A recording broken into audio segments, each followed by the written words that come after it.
Booyah! Welcome back to another episode of Can't Handle the Heat. Your boy G Squiz. I just really held out. That just came out naturally. Micah, how we doing, broski? Good. Broski, how we doing, broski? Broski, how we doing, broski? Hey, broski. Broski. Dude, big quick shout out here at the beginning. Micah with a huge dub last week. This past Thanks, week. Joe. A huge dub. I'm so proud of you. The highlights after. And Who'd you beat? Metrics. Who'd you beat? We beat IYCHTH. I don't know if you... Ooh, of course I know them. Uroš Kovacevic. You do? Of course. Oh, nice.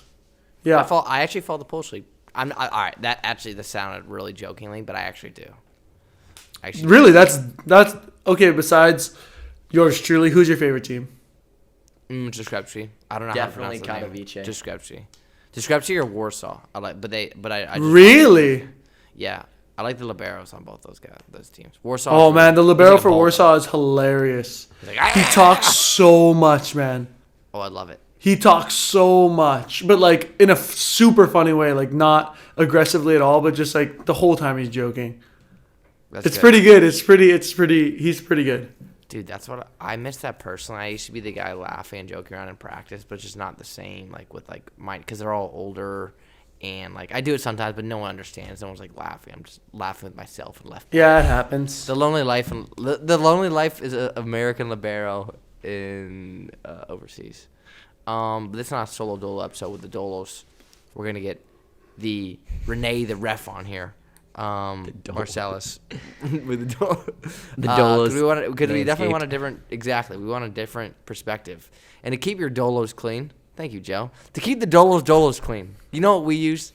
The Lawnmower 4.0, because our dolos can't be cleaned. Oh, that was so perfect, Joe. Our dolos can't be clean without the Lawnmower 4.0. You know, afterwards, hit it with a little ball perfume, a little ball deodorant, and bam, you're good to go for any late night activities. And I think below the belt activity, you know what I'm going to say. Use Dr. Price electrolytes to keep you going, keep you running all night long. Add some 20% off. Yours truly, Renee the ref. You can handle the heat. Yeah. You can handle the heat. We're now joined here by our favorite national/international referee, as well as social media influencer, as well as owner of the pinkest whistle there is, Renee Marcellus. Renee, thank you so much for hopping on with us. Thank you guys so much for having me. I'm so honored to be here. I love what you guys are doing. Yeah, this podcast is we get like tens of viewers. Huge deal. Hey, quick question. Well, first of all, we should, before we get in, because Joe actually bring this up. He's like, okay, we've had a lot of people on, but we've never really had an actual, like, we've had like a lot of people. We try and get different people's opinions on this podcast, but one person we've never got the opinion of, and you know, not that we bash referees or anything like that, but we never got the side of a referee before. And you being our favorite referee for the young, for such a young age, decided like there's no better person to have than Renee on the podcast. But Thanks, really. guys. Well, thank you. But I remember the first time we met, I think I was like 12 or 13. You refed one of our games. I think you gave a guy a yellow card, or ref a yellow card, because he was like, I just remember he was a no nonsense. You don't talk up to Renee, and obviously the pink whistle. That's how I kind of remember you. Michael, what about you? When's the first time you met Renee? Oh, that's a really good question. I think not until college, maybe. I think it was in the Wooden Center. Yeah. I think probably the Wooden Center. Just because we didn't go, we played twice a year. That's true. Like, we didn't have tournaments that you guys did, Power Week or whatever. League. Power League. Power League, like, we were the only 12 and unders boys team. That's true. That's a good point. So, one thing that the Addison boys we love to do is we love to just not call anything. And it comes to any sport. When it comes to grass, beach, basketball, football. Yeah. Exactly. Let the players play kind of thing. And as a referee, what's your take on, do you like to be very strict? Do you like to let them play? And what is your theory behind all that? Let them play as much as possible. Oh my gosh, as much as possible. I'm here to facilitate. You serve. Can't do that, game's over. Like, that's it. That is the extent of my responsibilities. Like, hospitable environment, no shit talking. Am I allowed to cuss on this shit? Oh yeah, you can do whatever you want. Gage is pretty bad at that. No, I've been better. I want to let you play as much as possible. There are my great mentors, because I'm an up and comer. I feel so new to this. I mean, even though I've been doing it for a while now, I'm still learning constantly. And the people I love to learn from, who are liked and well respected, let y'all play. So I want to let y'all play because I want to be liked and well respected. Right. So I let you play as much as possible. So I think like the theory behind that, especially too, like, what can my whistle do to end the play? Non-simultaneous contact, right? You guys have hands. You guys hate when I do this. If it stays on your side and your athlete has to deal with that, I'm not calling that. I'm not going to like penalize your team for your crummy play. No, but if you send it over and they have to deal with your crummy play, no, we're not allowing that. And that's actually a rule under review right now. So you know how first contact is no non-simultaneous, like I can't call this on first contact. Right. Mhm. It is being considered an under review. No. This never be called. Oh, What do you guys really? think? For double, see, I always thought like maybe the double contact rule is literally meant so that I can't set myself, because volleyball is a game of you can't touch it twice in a row. Sure. So I was always like, maybe this is like double contact rule should just be to like, if I'm playing the ball to myself. If I play it, like, I get it, you can't like play it and then play it a different time. But if I play it like in the same action, for me it's like maybe that's not what the point of the rule is. The only time that sort of interpretation could get murky is on the beach. A block touch is considered first, and then you are allowed to play it, so you can play it to yourself. So we can let you do that. Just go play on the sand, Micah. Yeah, I Wait. guess so. The beach is. Oh, we let everything go on the beach too. We're worse on the beach. Dude, but that's all right. So one, I feel like, wait, is this elimination of the double rule also in for beach? Because I know there's huge sticklers. What are the worst players or the mid-range players? South Carolina. Oh my God, we had run-ins in South Carolina with like mid-range, semi-pro kind of people who are like, oh, that's a double or something like locals. So is this like elimination of the double rule also in terms of beach or no? No, this rule survey is applicable only to collegiate women's indoor. Okay. Oh, that's very specific. Very specific. Oh, Why there not are men's? people, referees, people. Are we considered people? It's a very like dehumanizing position. Like you get true. yelled at. Like, it's not a very humanizing job. You are a referee, not Renee. Hey, what do you think? It's like ref. It's like, you're not a human. So there are very specific jurisdictions and people who are very particular about the power and what they contribute to that jurisdiction. And so if I show up to a USA situation in a PAVO, Professional Association of Volleyball Officials, sweater, I am shunned because the USA people want to be USA and the PAVO people want to be PAVO. And I'm not allowed to call PAVO Pavo because Pavo means turkey in Spanish, and that's offensive. Mm-hmm. But the organization is named what it is. So it's just like this, really like coupon clipping, amazing community that just like takes a lot of pride in everything they do. And I'm a part of that coupon clipping community. It's just like maybe we can soften up around the edges a smidge and let them play more. So we'll see. It is not applicable to beach. That was a little tangent on no, it is not applicable to beach. Oh, the the beach community would go nuts if they didn't call them doubles. I have a lot of questions. I do too. That just There's opened up so many questions questions that I also have. I have so many just from that alone. I guess let's start with number one. I know I sent you kind of some things that we want to talk about. What in your eyes, when a ref leaves a game, what do you think like the people? How should they feel about the job I of wish ref? that they don't remember us. Like the sign of a great official is I don't know who refed. Like it's not about us. Nobody's coming to buy a ticket to watch the referees ref. They're coming to watch the athletic ability and the stories and like the rivalries of the athletes. It's not about us whatsoever. So that's my answer. I hope that when I leave, no one remembers me. That is the greatest response because that's exactly how I feel. I think Gage feels. I don't know about Micah, but rest should not be. If they're remembered, it's not a good thing. Right, because calls that you make that are right, people don't remember that as well. Because they're like, yeah, that was. So it means you're doing a really good job. The one thing I would say that's really always stuck out to me about a ref that makes me, I guess, appreciate / respect them is consistency. Totally.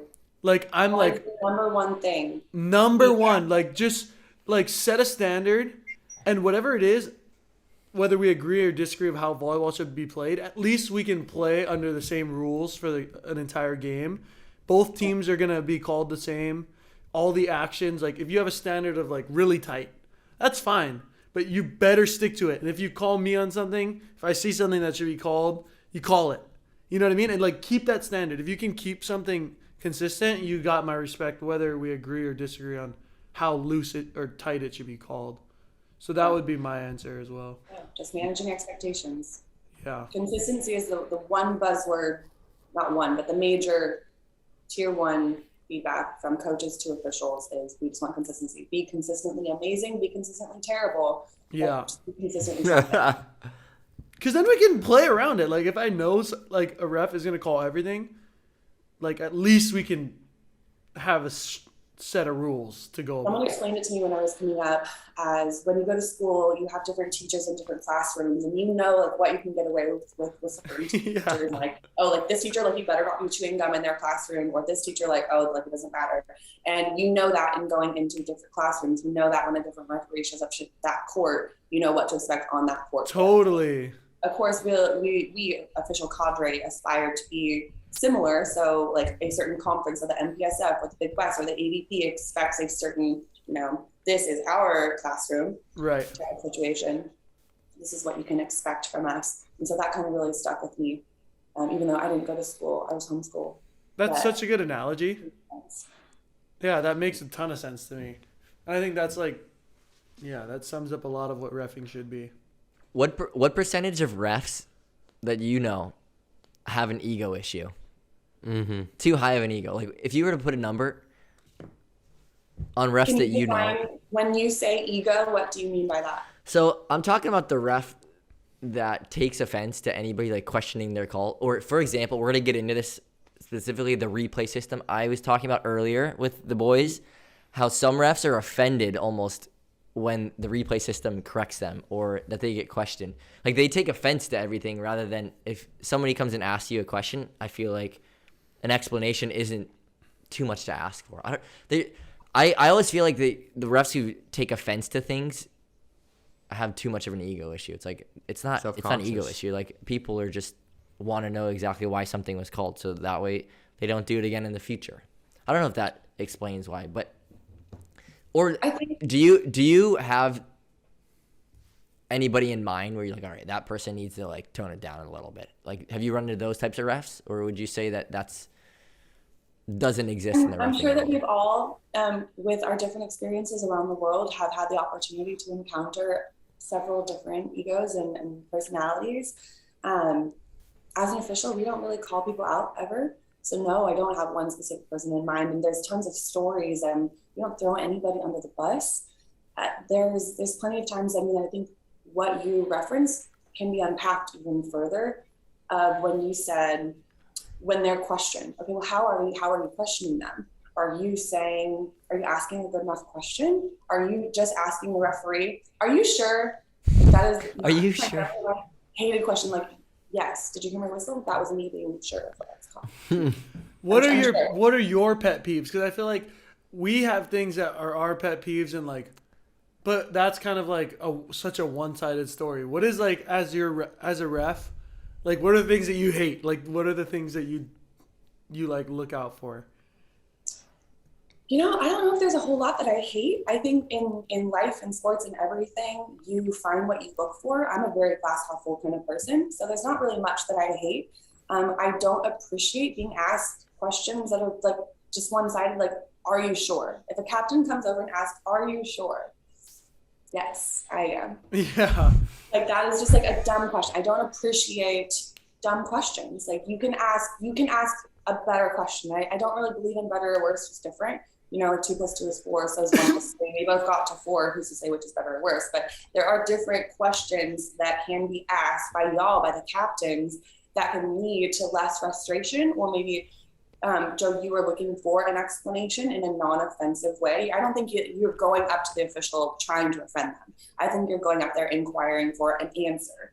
And if you can ask them a question that seeks understanding rather than implication or challenging their judgment or questioning their integrity, then we can all get to that goal sooner. Because the good referee, but back to the ego situation, the good, great referees want to get it right. Ultimately, you want to get it right and are not afraid to be wrong. Like, I love the challenge system because it gives us all an opportunity to live in this and exist in this high integrity environment. If I say tweet net on you and you say, no, I didn't do it. And like, let's see. I think you did. You think you did it. I'm right. Hey, you're wrong. And then it's just like, oh, you got me. Suck it. Yeah, it's cute. It's like, huh, yes, you did. It's not a gotcha. It's you got it right. You were in the net. You didn't feel it maybe. You have so many other things going on to worry about. You have to worry about this transition, and then you're going to set this, that, and the other. My job is to touch the net or not. Like, maybe we can, like, trust us a little bit. Like, we are so hyper-focused. Like, let us call the nets. You were worrying about so many other things. So I love the, what's the word that starts with an A? Accountability. I love the accountability that the challenge system provides. Because it's a lot. It's heavy. So pet peeves, what don't I like?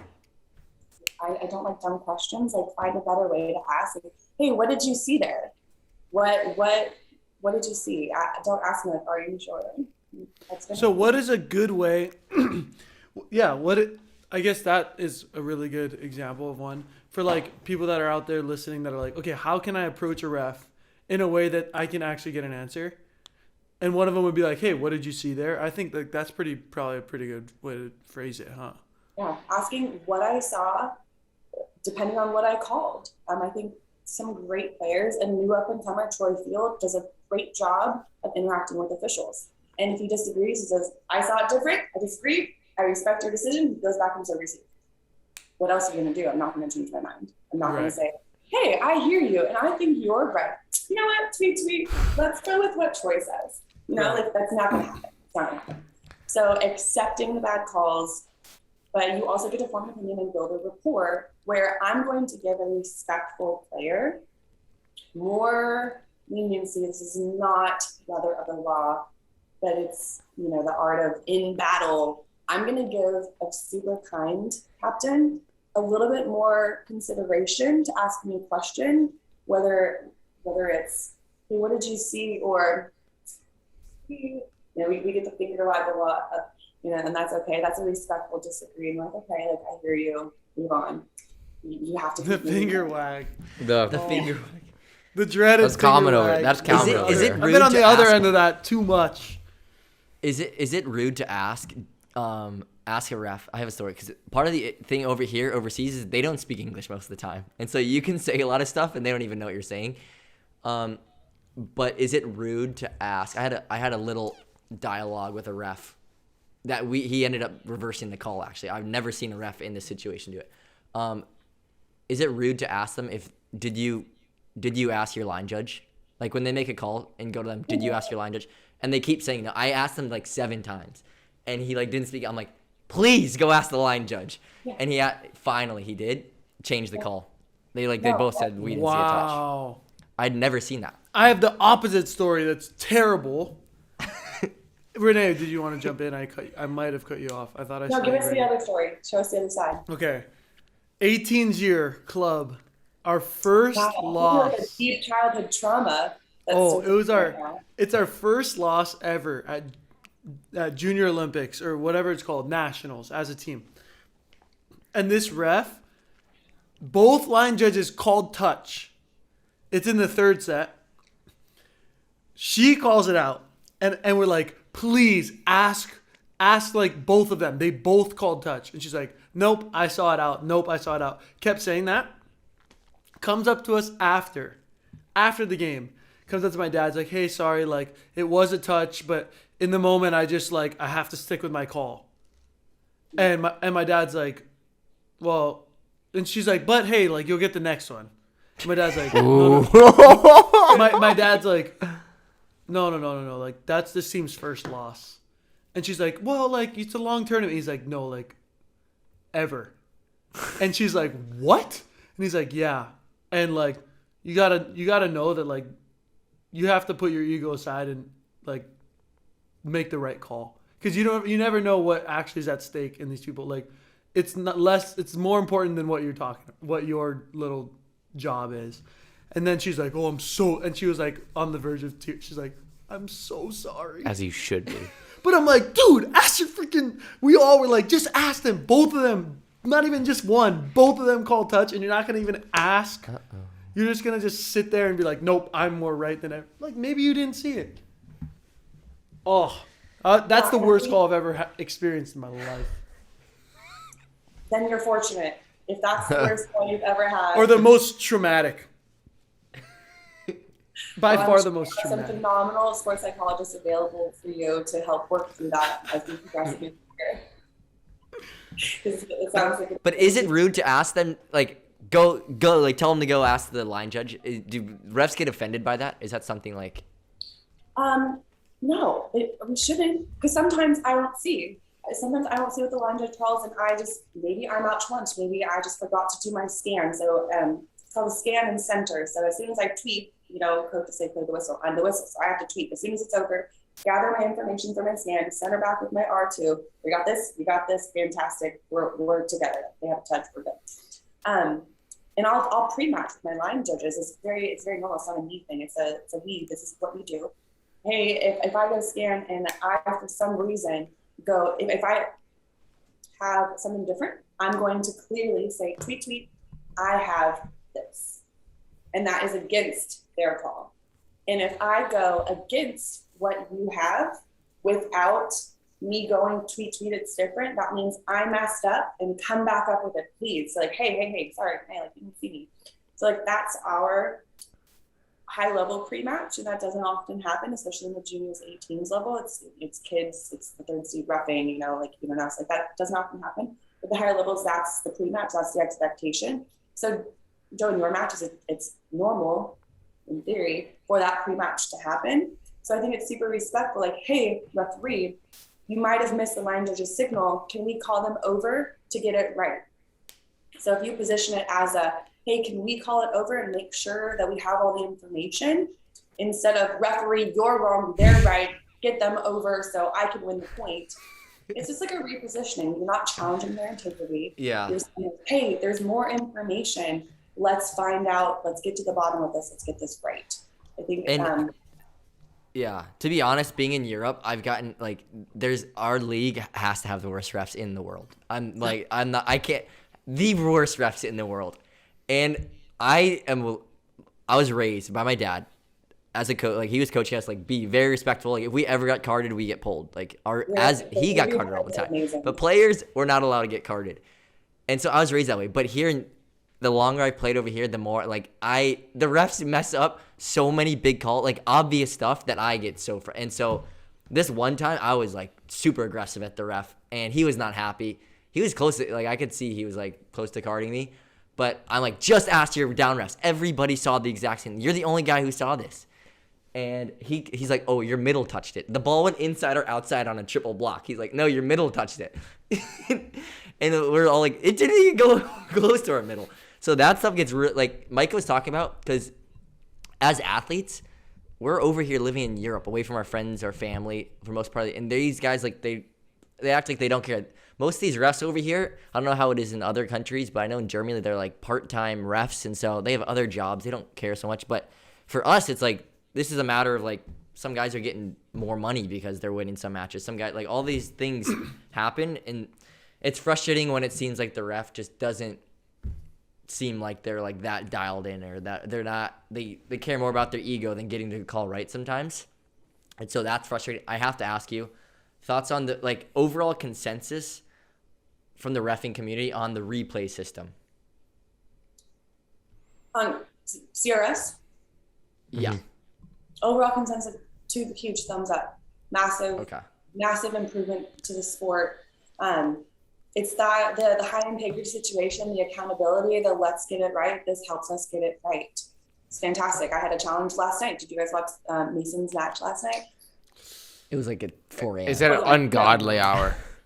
Yeah. What time is it right now for everybody? 10:45 10? p.m. Okay. 10, just about 10, yeah. Okay, cool. So I think this challenge happened perfectly, just as the challenge system intended for it to be. Line from here to here, from left to right. My line just going to get drilled. He's going to get a concussion. Like, he needs to, stand his ground and block or do something. He bails. Bummer of a move from him. All good. No big deal. It happens. Like, it's the men's game. I've gotten a concussion from the men's game before as a line judge. Like, it happens. So he bails, calls it out, and it's close. I say, tweet. I overruled, tweet. I have it in. I took it. And this coach says, challenge, I want it, because of what the line judge called equals point for him. Okay, we challenge, we consult. I'm on a headset, I'm there to reviewing. Balls on the line, balls in. Great, so tweet, challenge, boom, in. Okay, great. The call was right. We had two different conflicting things. The right team got the point. That's what matters. So happy that coach had the opportunity to challenge. And what if we were wrong? Happy to be wrong. Happy to have the right team.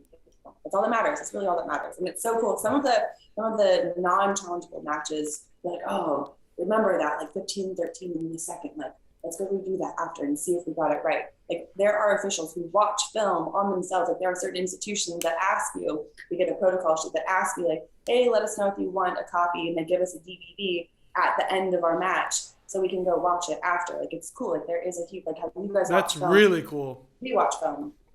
We love knowing that. We love knowing that Joe's a high integrity guy. So if he says he touched it, we're taking that call. If he says it's out, it's out. Look at what was Lupo on the beach side. He forfeited a match point at a world tournament and got this the next day. He called the ball in. Nobody had it. There was no challenge. He called it. He lost the point. I think he lost the bet. He might have won the match. I'm doing a terrible job recounting this story. But a high integrity athlete is so well respected. The tournament committee gave him this, honorable award and announcement in front of all the audience the next day. Like, it's really, really awesome to see high integrity athletes. So high five to your parents for raising you that way. I still ref your parents' teams and love. Yeah. love My them. dad, refs hate my dad. So many refs hate him. So many refs, maybe not hate him, but he'll ride the refs. If they're really bad, oh my God, I'm like, holy. But I don't We know. got to exit the bench now. We're like, I'm going to step away from this situation. No, exactly. And that's awesome to hear. The integrity part, I don't know. It's such a balance. Like, high level volleyball, I don't know. It's hard. The integrity aspect. Micah, would you call something on yourself like a touch? It depends. I've always been like, if I think that we've been robbed of one, Yeah, exactly. if I think that everything's been officiated well and that it's been all good, then I'll probably give it. But if I'm holding a grudge in, I'm not gonna say it. Dude, championship match. Very situational. My dad had also called one championship match, I think, in college, or of a really big match. He on a last point that he touched it. And I think it's situational for me, which as bad as that is, even in practice it's like That's that. life, though. Even Yeah, in for sure. practice, when the For other sure. team you hit it and you know it's a touch, and you guys Yeah. no. I'm like, I'm not gonna call a thing more. Wait. I'm not gonna help you guys out at all. You want to try and pull that? Okay. That's just how it is, especially the closer you are with that. If it's in practice, the close. Like for my brother and I, he won't call anything against me. Obviously, if I don't know the guy as well, okay, I'll call it. But Renee, what I find amusing for me with the challenge system is that when, for me, colleges or places that have no right or have even close to the technology to actually have a challenge, like I remember Northridge, god awful. They have a challenge system there, and it's on the roof, you're looking down at them. I'm like, how the heck are they gonna try and call a touch right here? Exactly, and the team meetings, for example, Patrick will touch or used to touch a ball and come in. He's like, "Did you touch it?" And we're like, and he's like, oh yeah, I touched it. And we look at the screen, and we're like, ain't no way they're catching that, boys. We're good to go. So like, what's it like working with like are there schools you're like, oh man, this challenge? Because no matter where, if you have the challenge system, you get what, like 2 per game, like no matter what the technology, if it's allowed. I mean, what's it like working with that? We're grateful to have it. The minimum requirement of technology available is 1 camera. If you have 1 camera, you can have a challenge system. Oh.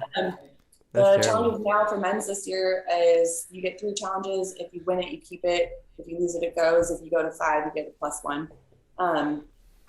And I mean, I like it. I appreciate it. I appreciate the effort. I mean, Right. It's effort. It's progression. If I have 1 camera and someone gets a free timeout out of a challenge because they have a camera available that's inconclusive on the evidence, you got a free timeout. Good for you. The system was available for you to utilize. Right. Well, also, I feel like, so when you're going through and it's not the greatest challenge system, are you just taking that into account where, like, you've got to be able to overturn a call, like, really see something? And even, like, if there is 1 camera, maybe there is 1 more call that, like, is clearly in that somebody missed that you can correct. And that 1 call might be worth it. Yeah. 1, and speak out to talk. I'm on like the tail end of whatever this is. No worries. You're I was good. like, oh no, I'm gonna have this like super aggressive raspy voice on the cast too. No. Nah, you're great. You're great. And yeah, one call is worth it in my opinion. One call is fully worth it. If I can get 1 call right, then it's worth it. Fully worth it. Right. Obviously, Is there gonna any go back. negative? Can you think of one negative thing to the challenge system? Ooh.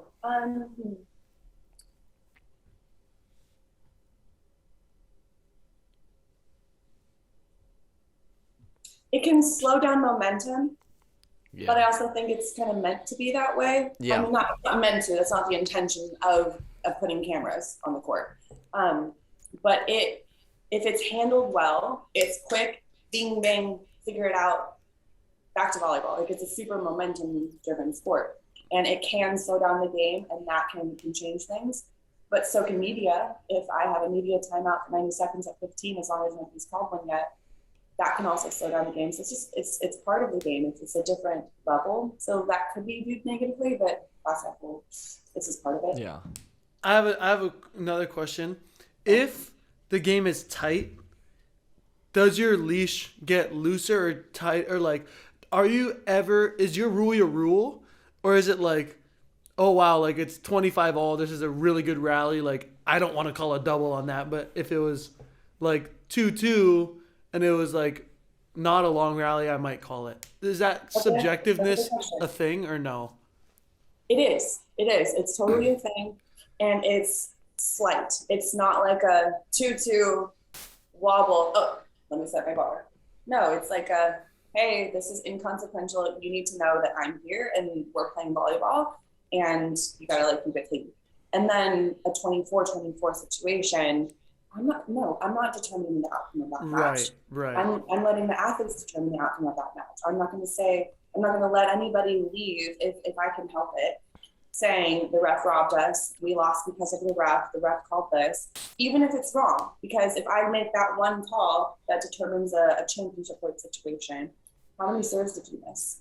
How many footballs happened? How many chins happened? How many mistakes did you guys make that aren't going to be remembered because it's part of the match, when my mistakes are magnified because it's a rally ending situation and a point awarding at a podium. That's such a good point. It's the position that is just like held to the highest standard out of anyone on the court. Like, the ref has to be perfect, because if I miss a serve, it's part of it, but like the ref can't make a mistake because, I don't know. You guys are held to a really high standard, for sure. If you understand that we're not perfect and accept that we're not perfect, then we can all be happier. Right.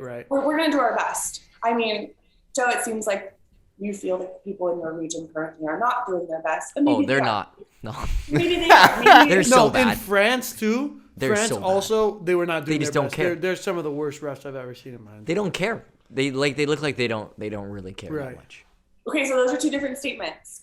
They don't care and they don't look like they care are very different statements. Because what if they totally super duper care and they're just not very good? Maybe they don't have the training and the resources available to be good enough, but they're giving their best, and that's all we can do. Is give our best. And if their best is just like not very good, I'm so grateful they showed up and gave their best. And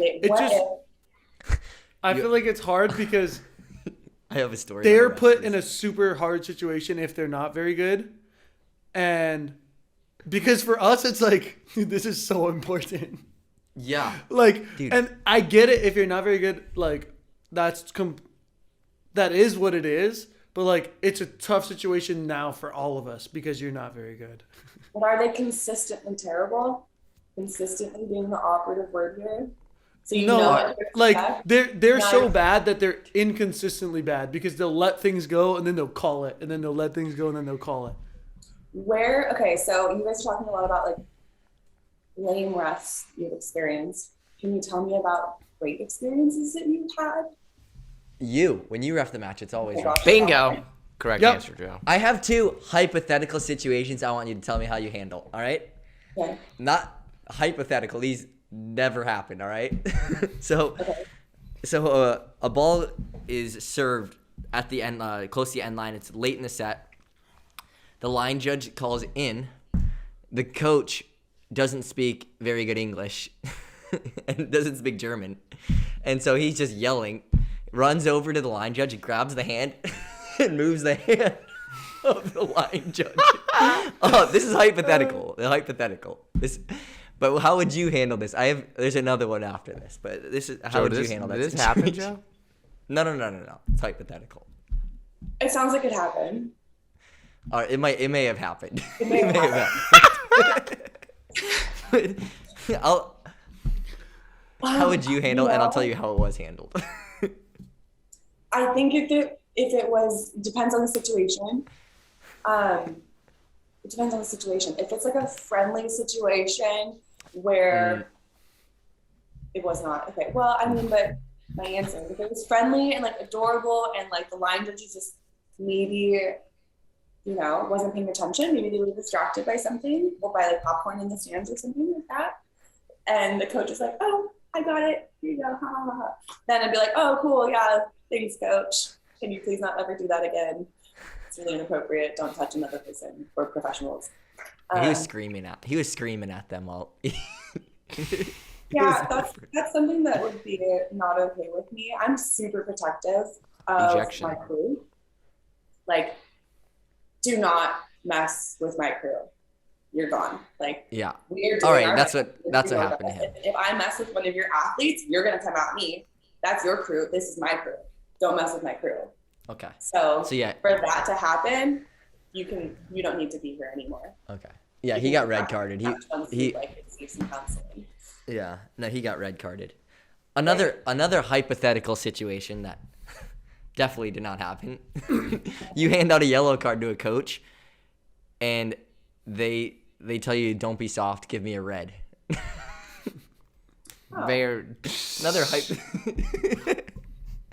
Another hypothetical situation. Like those are fun ones. I love those situations. I do, because it makes me. It really does. I think it's. I'm a nerd. I'm a total nerd. I really believe, for me, like reffing, officiating is just so transferable to life. Like, what if that happens in life? What if I'm in a bar and someone picks a fight and I'm just like a little like soft, dismissive, and they're like, no, like come at me. Like that's like everything's transferable for me. So like if that happens on a volleyball court, in my head, this may not be like what happens while I have a polo on, but in my head, I'm just like, you don't deserve the red, sir. Like you can have the yellow. Like you don't know if you want to try and provoke me and you want to be in control and like you want to dictate what cards come out of my pockets. No, like you can have the slap on the wrist and sit down. Like no. But so that's my personal thing. But everybody's different. Some people that's such a good answer too. But I just it comes down to like a control issue. It sounds like everything's like sports psychology, right? So it's like who's trying to gain the upper hand. And my job as an official is to set the tone and facilitate the most hospitable environment possible. So what's going to poke the bear in that situation and what's going to diffuse the situation so I regain control and we can continue playing volleyball. Like, sir, sit down. I have a hypothetical. When I have one more hypothetical too that definitely has not happened. You go. Go, Joe. You want me- Yeah. All right, hypothetical. We're just gonna have a whole book of case studies from that. It's great. Yeah. Hypothetical. Coach is on the sideline. He calls a timeout. They're not playing well. His player sits on the bench, and the coach roundhouse kicks him to the head. This actually happened. All right, I'm not making this up. This actually happened in the Serbian league Player last kicks year. the coach in the head. No. Coach kicks his player in the head. As a ref, do you have a responsibility? I do. I have to create a safe environment for these athletes, right? And it gets really tough when it comes to a coach-athlete interaction. I don't know what your guys' practices are like. I don't know what your team dynamics are like. It's kind of on the edge of my jurisdiction. I had one situation, intuition can only be based on a series of decisions that we've already made. So my intuition says, outside of volleyball, oh my gosh, here's another human hurting another human. Can we stop that? What can I do to stop that? And I had a coach throw a ball at the back of a 15-year-old girl. And I Got him. Right there. I was like, tweet, captain, come here. This is for your coach. Like, we're not doing that. Coach is a foreigner, and she, yells back at me. We've been on each other's courts many times. And she's like, no, we do it all the time at practice. I'm like, I don't care what you do at practice. We're not doing it here. The club director came up and thanked me, addressed it, said, that's not going to be happening anymore. So that's a junior situation. Men's D1. Oh gosh, that's this last year. A coach is intentionally provoking his athlete. And a lot of cuss words are happening, and this kid is ready to cry. This man-child, D1 college athlete, is ready to cry from what the coach is saying. And it's very out of character for this coach to be that way. This is a very cerebral coach. So in between sets, comes gives me the lineup I'm done with. I'm giving that, I'm okay, coach. It's getting a little out of hand. Because I don't want to poke the bear. I don't want to go up and say, hey, coach, don't say that to your athletes. They're like, I don't know what's going on. I don't know the underlying stuff. And so later on in a timeout, coach comes up and he's like, what's getting out of hand? Like, them or me? I'm like, coach, you are. And my heart was racing. I'm just like, oh my gosh, is this going to tip the scales? Is he going to explode? Like, what kind of environment am I creating right now? I'm so conscientious of that. And he's like, oh, my bad. He needed to hear that. I'm like, okay, you don't need to justify your actions. So when it comes to a roundhouse kick to the head, I mean, that's like a career-ending situation. Like, you're potentially concussing, whiplash, killing this other human. He got a 2-match suspension. Not in Serbia. Back Not on the in bench Serbia, is 2 baby. matches later. It's a different world over in Eastern Europe. I was let me gonna tell say, like, I played in Serbia. I know Serbia. Yeah, Very yeah. good people. Great food. Oh gosh, yeah. That's true. I would do my best to observe, keep an eye, have a trainer available for the athlete. Like, I'm here to protect the athlete, maintain integrity. That's a tough one. I mean, my instinct says, call the police type of thing. Is there security available? I want to have my options ready for what's next. Is this athlete fighting back? Is he taking it? Do the other athletes react to the coach doing that? Is this condoned? Is normal? Is it entertaining? Coach Jerry. Or was it deserved? Maybe he did something really dumb. Maybe he no. With a roundhouse kick each other. No. This is not Mortal Kombat, Joe. People don't do roundhouse No, kicks. nothing. Yeah, nothing that he does. That is never permissible. I'm joking. That was a joke. It's not permissible ever. That's a really bad swing. He deserved that. The ref. Renee, did you watch the Charlie Wade Al Knipe situation last year? Dude, I was literally about to ask that. Did you see that situation with Charlie Wade and Al Knipe, the Hawaii coach and Long Beach coach, going at each other? I did not. There was so I played Hawaii last year. Yes. And basically what happened is they got in each other's faces for about a 15-minute delay, maybe even longer, because of noise control. And obviously there was no fans last year, so I don't know what the regulations were for the noise. What were the regulations for, now that we have you on, what are the regulations for pumping crowd noise into a stadium? Was there any for college volleyball last it's year? so or no? funny that that's happening in men's volleyball because there's no At the stand? Are you kidding me? No. I just think it's funny that like the only thing I think of like pumping noise into a stadium is like maybe the NFL. The stand, baby. Like that's such a next level play.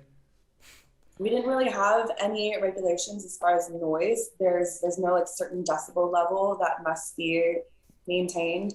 The only like facility jurisdiction we have, or that we get really made aware of, some dark gyms, a lot of photographers have big lights, big flashes around, and they'll go off. And so certain gyms are a little bit darker than ours, like UCI. Is a little bit more dim, so you can see the flashes, whereas Poly is super bright, so they kind of just don't need them.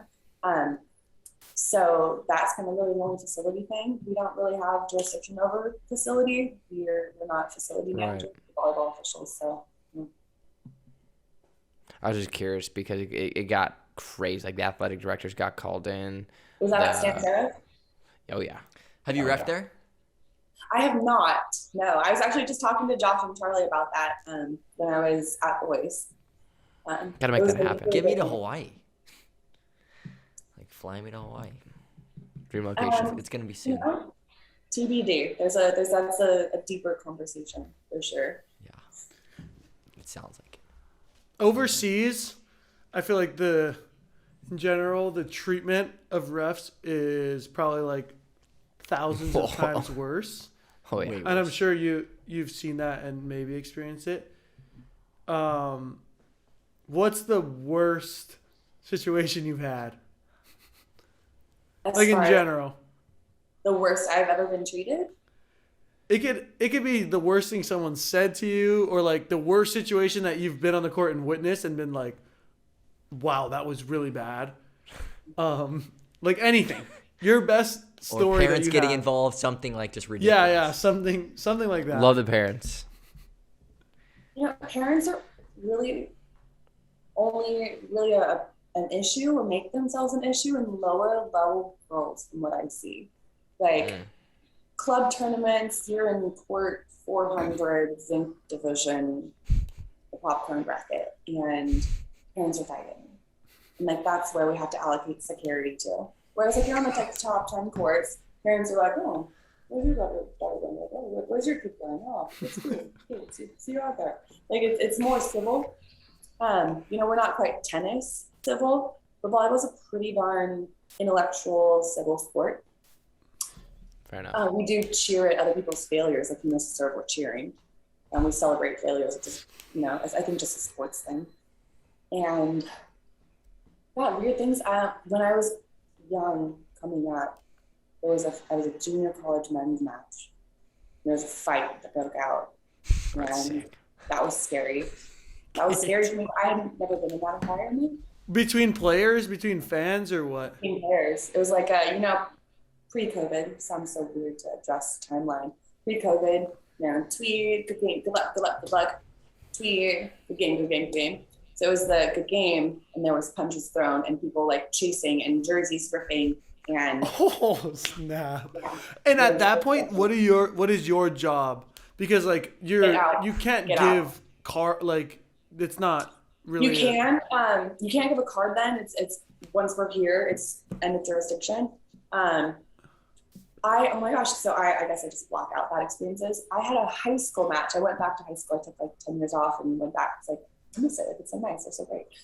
So I was having a high school match this last year, and a parent approached me post-match, a CRF playoff match.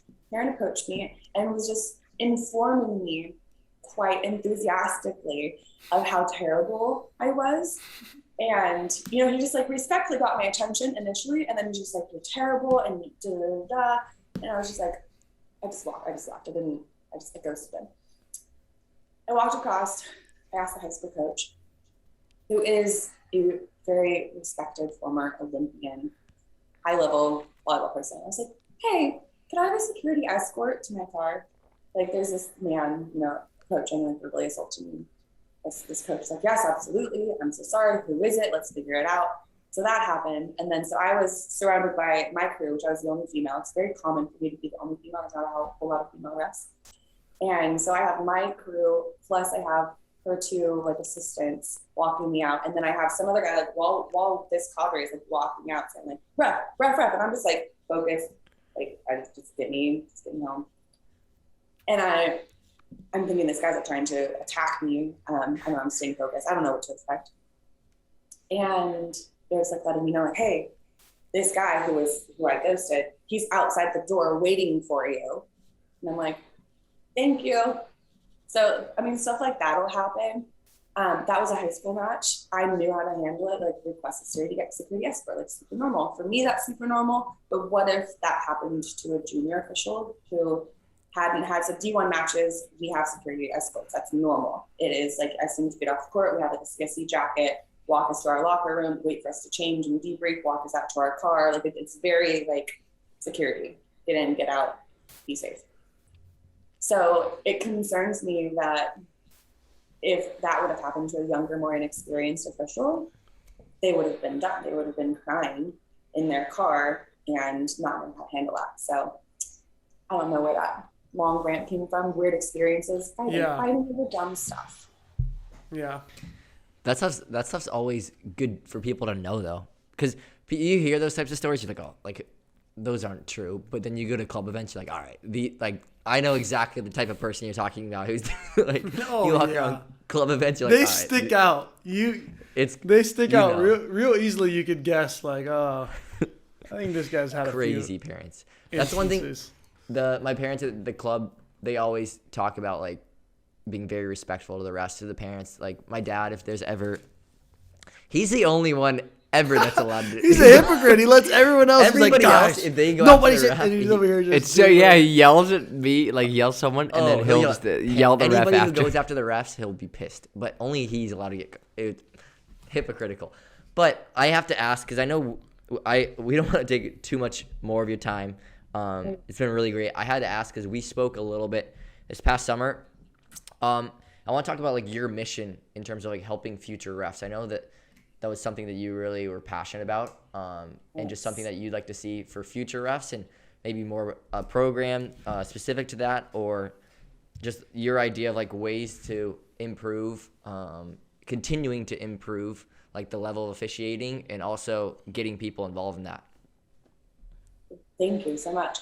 Yes, super, I don't say heavy on my heart, but super something I'm really passionate about is just inviting other people to come officiate.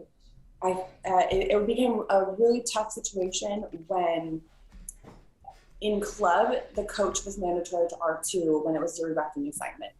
Because now no child has had the opportunity to blow a whistle, to check a lineup, to facilitate a substitution, to call a net on somebody they're playing against. Like that's just reffing. That's just keeping things fair and staying involved and learning more. You know the rules, you have to know the rules a little bit. And so I'm super happy PVL is allowing age 15 and over the athletes to ref. I think that's great.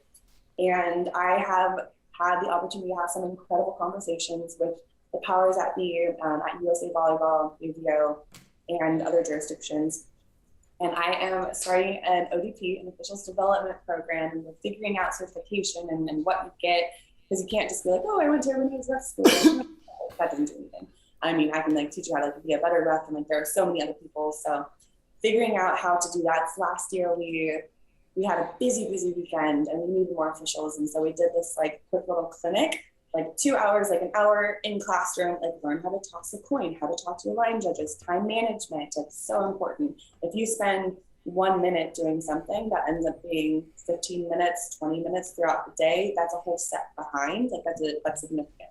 So just time management and mechanics, like how do you do that? When you blow your whistle, stuff like that. And so we did that. We certified 11 new officials, and they were all under the age of 20, and that was so cool. So we need more young people. I've been doing this for 14 years, and even this past weekend, I was the youngest person in the building of the highest authority, and that needs to change. I mean, in the next 10 years, give or take, look at the cadre. It's older. We're an older cadre. we are going to have such a change and such a transfer and such a retirement death. I mean, there's going to be people who just aren't going to be around anymore. And Diamond Dave, love the guy. I mean, is he still going to be wrecking in 10 years? Maybe. He's invincible. There's such a huge cadre. We need younger people. So my heart is just to invite people, because most athletes, you're all included, I'd love to invite you guys to come ref, teach you guys how to toss a coin really great. And Well, I it just toss helps the your best coins. decision-making process. I would love for you guys to come I would ref. love to be able to give the finger wag Yeah. Right back. because it's so dehumanizing, like you said, if you're not the captain, because you literally like, it's the worst. You go over there and they're just like, not talking to you. Not It's I'm like I just we're have like like, a thumbs I down. have Like- such an honest question, and it's like, I just want to know so bad, and they're like, no, Please. no, you're. Oh, are you the Talk captain? to No, me. okay, don't talk to me. I'm like, oh my gosh. Yeah. So the challenge that I'm facing is how to make reffing cool, or maybe just admit that reffing's not cool and it's okay to not be cool. That's the what I had to accept. Like, I'm not cool. Like, Which makes it cool.